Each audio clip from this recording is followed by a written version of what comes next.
Hello friends, आज के video में हम फिटिंग कुर्ता कटिंग किस तरह की जाती है सीखने वाले हैं। आज के वीडियो में हमारे पास जो कस्टमर है उसकी एज कम है और उसे फिटिंग कुर्ता चाहिए, तो उस कंडीशन में फ्रंट कटिंग किस तरह की जाएगी, बैक कटिंग किस तरह की जाएगी, आर्म कटिंग किस तरह की जाएगी, हर एक स्टेप को काफी आसान तरह से सीखने वाले हैं। तो आप वीडियो को लास्ट तक जरूर वॉच कीजिए। चलिए वीडियो स्टार्ट करते हैं और सबसे पहले हम मेजरमेंट को समझ लेते हैं। आप इस मेजरमेंट को पहले नोट डाउन कर लीजिए ताकि जब हम कटिंग करें तो आपको हर एक स्टेप आसानी से समझ में आती रहे।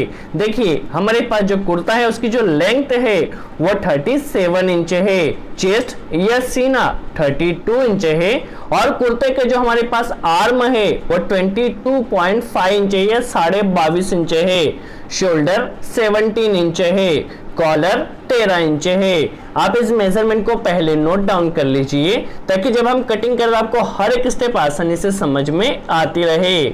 चलिए, जितनी भी मार्किंग की जाती है वह उल्टे कपड़े के ऊपर की जाती है, तो सबसे पहले कपड़े को हमें इस तरह से उल्टा बिछा लेना है और आप इस चीज का ध्यान रखिए नीचे कोई भी शल नहीं रहना चाहिए।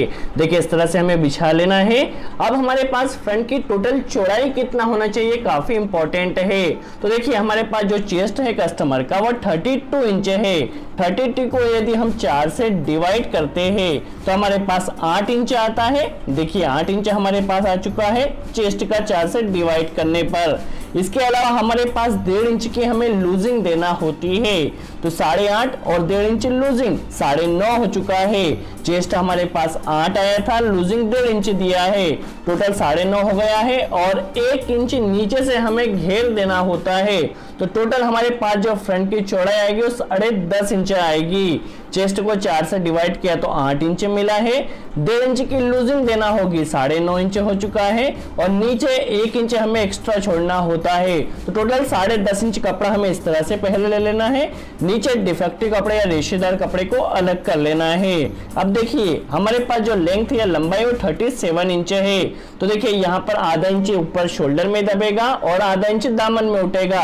1 इंच बढ़ाते हुए 38 इंच पर हमें मार्क करना है। देखिए 38 इंच पर मार्क कर लिया है।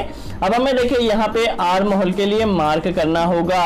तो देखिए चेस्ट को 4 से डिवाइड किया, 32 को 4 से डिवाइड किया तो 8 इंच आता है, बट कस्टमर को फिटिंग चाहिए तो हम यहाँ पे आधा इंच कम कर लेते हैं, 7.5 इंच पर मार्क किया है।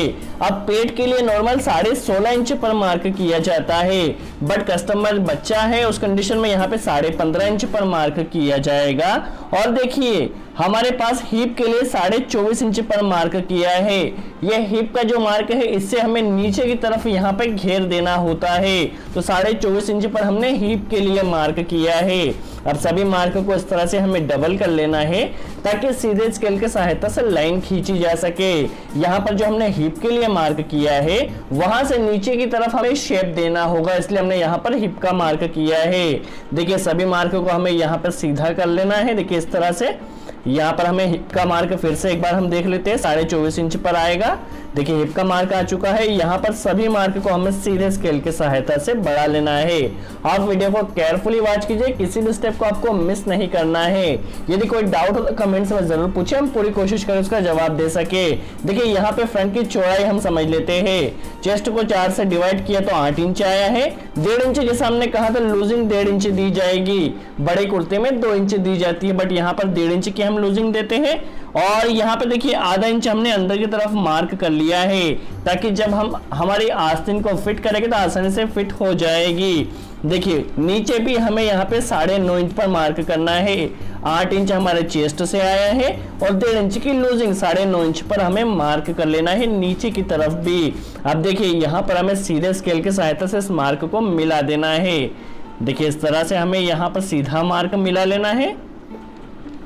देखिए हमारा मार्क मिल चुका है। अब हमने जो हिप का मार्क किया है 24.5 इंच पर, देखिए उसे आर्म होल के मार्क से हिप के मार्क को हमें यहाँ पर इस तरह से राउंड देते हुए मिला लेना है। देखिए इस तरह से हमने हिप का मार्क ही इसलिए किया था। देखिए यहाँ तक हमारा नॉर्मल आएगा जिस तरह शर्ट होता है और नीचे हमें 1 इंच का हमने आपको कहा था हमें इस तरह से शेप देते हुए बढ़ाना होगा।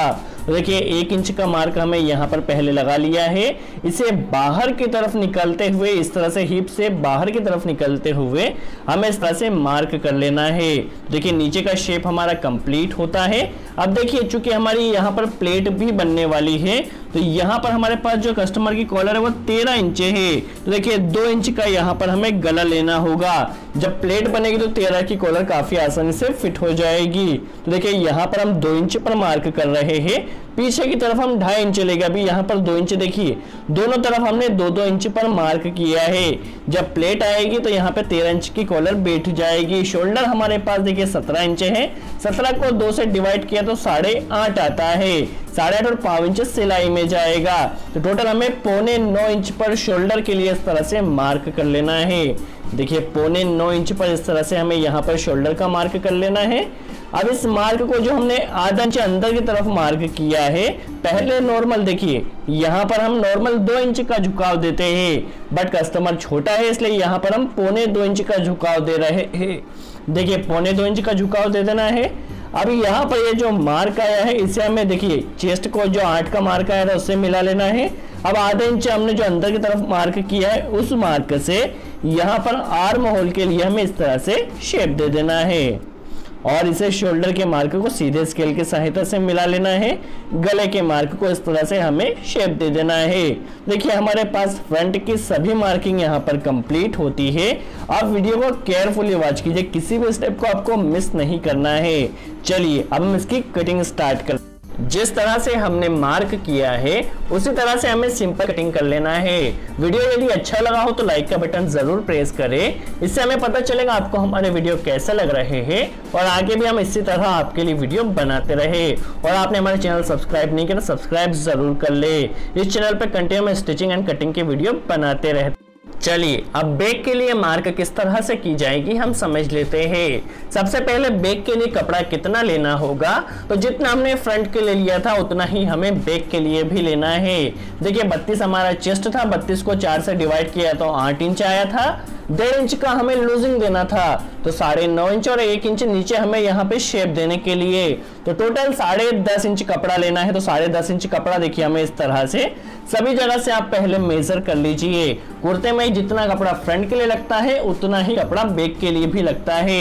देखिए अब हमें इस तरह से फ्रंट को यहाँ पर बिछा लेना है। इसके साथ हमें शोल्डर की कटिंग भी करना है तो यह भी हम समझने वाले हैं बैक के साथ शोल्डर की कटिंग किस तरह से की जाएगी। देखिए नॉर्मली यहाँ पर हम शोल्डर की कटिंग भी कर रहे हैं तो यहाँ से देखिए नॉर्मली हम 3 इंच कपड़ा लेते हैं, बट कस्टमर छोटा है इसलिए 3.25 इंच पर मार्क किया है। देखिए 3.25 इंच पर एक मार्क हमें इस तरह से कर लेना है। और यहाँ पर देखिए हमने 2 इंच का लिए गला के लिए मार्क किया था, बट पीछे की तरफ हमें 2.5 इंच के लिए करना है ताकि जब कॉलर को फिट की जाएगी तो ज्यादा कपड़ा हमें नहीं छाटना होगा। देखिए 2.5 इंच पर मार्क किया, नीचे हमें 1.5 इंच पर मार्क करना होता है, बट कस्टमर छोटा है इसलिए हमने 1.25 इंच पर मार्क किया है। आप ध्यान से वॉच कीजिए। देखिए 1.25 इंच पर मार्क किया है। यदि नॉर्मल कस्टमर होता तो फिर हम 1.5 इंच पर मार्क करते। शोल्डर हमारा 17 इंच है, 17 को 2 से डिवाइड किया तो 8.5 आया है और 5 इंच सिलाई का जाएगा। तो 9.25 इंच पर हमें शोल्डर के लिए यहाँ पर मार्क कर लेना है। और अंदर देखिए नॉर्मल हम 1.5 इंच लेते हैं, बट यहाँ पर 1.25 इंच ले रहे हैं। 1.25 इंच पर एक मार्क किया है। देखिए नॉर्मल में हम यहाँ पे 1.5 इंच लेते हैं। अब जो हमने शोल्डर का मार्क किया है उसे इस मार्क से मिला लेना है। देखिए इस तरह से, देखिए इस तरह से मिलाते हुए हमें यहाँ पर शेप दे देना है। तो यहाँ पर कुछ इस तरह से शेप दिया जाएगा। देखिए यहाँ पर हमने 3.25 इंच लिया है तो यहाँ पर भी हमें 3.25 इंच ही लेना है। यहाँ पर हमारे पास शोल्डर भी साथ में ही कटिंग होगी तो 3.25 इंच के मार्क से हमने इस तरह से मिला देना है और गले के लिए यहाँ पर इस तरह से शेप दिया जाएगा। देखिए जब हम यहाँ पे फ्रंट को बैक के साथ जोड़ेंगे तो देखिए यहाँ पर कितना कपड़ा आ रहा है, 7.25 इंच आ रहा है। तो बैक में भी देखिए हमने 2.5 इंच जो राउंड दिया है उसे यहाँ पे 7.25 इंच कपड़ा आ जाएगा और हमारा फ्रंट और बैक आसानी से अटैच हो जाएंगे। देखिए हमारे पास बैक के मार्क कंप्लीट अब जिस तरह से हमने मार्क किया है उसी तरह से सिंपल सी हमें कटिंग कर लेना है। आपने हमारे चैनल तक सब्सक्राइब नहीं किया तो सब्सक्राइब जरूर कर लीजिए, क्योंकि इस चैनल पे कंटिन्यू हम स्टिचिंग कटिंग के वीडियो बनाते रहते हैं। यदि आप सब्सक्राइब कर ले तो आपको नोटिफिकेशन मिलता रहेगा और आप हमारा कोई भी वीडियो मिस नहीं करेंगे। यदि फिर भी कोई डाउट रह जाता है तो कमेंट्स में जरूर पूछिए, हम पूरी कोशिश करते हैं हर एक कमेंट का रिप्लाई कर सके। और वीडियो अच्छा लगा तो लाइक का बटन जरूर प्रेस करें। देखिए यहाँ पर हमें देखिए 14.5 इंच पर पॉकेट के लिए मार्क करना है। नॉर्मली ये 15 या 15.5 पर किया जाता है, बट कस्टमर छोटा है इसलिए पॉकेट का मार्क हमने 14.5 इंच पर किया है। और पॉकेट की जो चौड़ाई होगी वो 6.5 इंच हम ले रहे हैं। देखिए 6.5 इंच हमारी पॉकेट की चौड़ाई होगी यहाँ पर, देखिए इस तरह से। और 3 इंच नीचे से हमें यहाँ पे सिलाई स्टार्ट करना होगी। तो 3 इंच नीचे हमने एक मार्क किया है, यहाँ से हमारा दामन उठने की प्रोसेस स्टार्ट होगी। देखिए 3 इंच नीचे से हमने जो मार्क किया है यहाँ से हमारा दामन उठेगा। देखिए कुछ इस तरह से हमने मार्क कंप्लीट कर लिया है।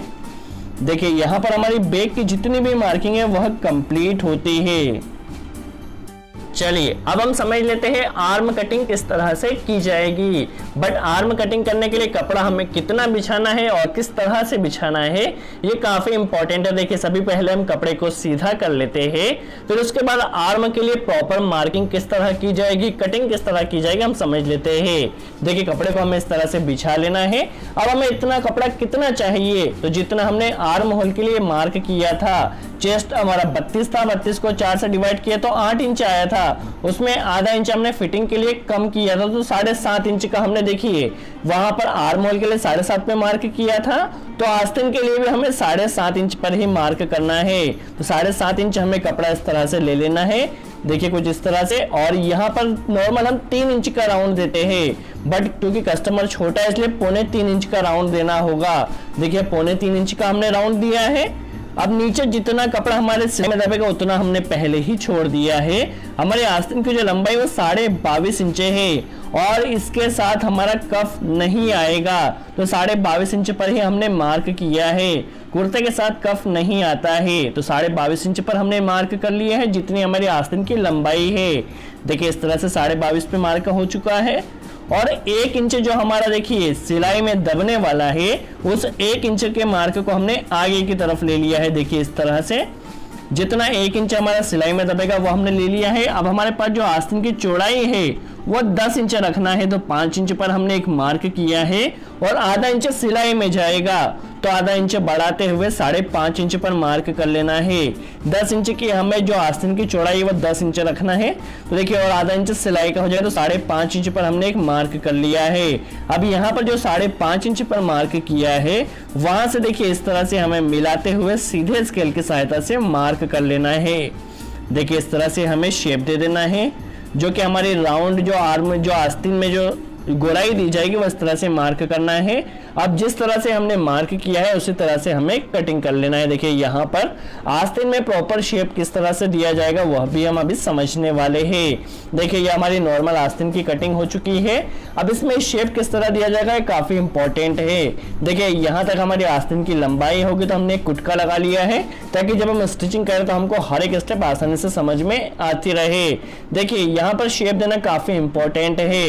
यदि आप बिगिनर से तो इस तरह से पहले मार्क कर लीजिए। देखिए इस तरह से हमने मार्क किया है।